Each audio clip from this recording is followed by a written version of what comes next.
আমি বিয়ে করিনি। মানে মানে আমি বিয়ে করিনি। ওই ছবিগুলো কিসের ছিল?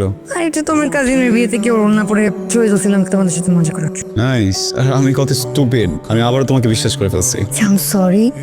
প্লিজ বলো কি বলতে চেয়েছিলে। বলবো তোমাকে আজকে একটা রাখালের গল্প বলবো। একটা গ্রামে একটা ছেলে থাকতো, ওর অনেকগুলো গরু ছিল। এই অনেকগুলো গরু চড়াতে প্রত্যেকদিন সে সকালে মাঠে যেত, আর ওখানে গিয়ে পাগলের মতো চিৎকার করতো, বাঘ আসছে, বাঘ আসছে, বাঁচাও বাঁচাও বাঁচাও। এন ওর এই চিৎকার শুনে গ্রামের সবগুলো মানুষ চলে আসতো ওকে বাঁচাতে। এসে কি দেখতো জানো? এসে দেখতো কিছুই আসেনি, ও মানুষকে বোকা বানাচ্ছে। তো একদিন সব গ্রামবাসীরা মিলে সিদ্ধান্ত নিল যে এরপর থেকে রাখাল যত চিৎকার করুক আর কেউ আসবে না ওকে বাঁচাতে। তারপর একদিন সত্যি সত্যি বাঘ আসলো। তারপর রাখালটা জোরে জোরে চিৎকার করতে লাগলো, বাঘ বাঘ, কিন্তু কেউ ওর কথা শুনলো না এবং শেষ পর্যন্ত বাঘটি রাখাল থেকে খেয়ে ফেল। নাইস।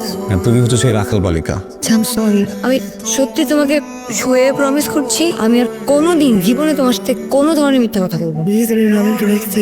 বলবো, আগে দেখি এই রাখাল বালিকা কতদিন পর্যন্ত তা রাখে।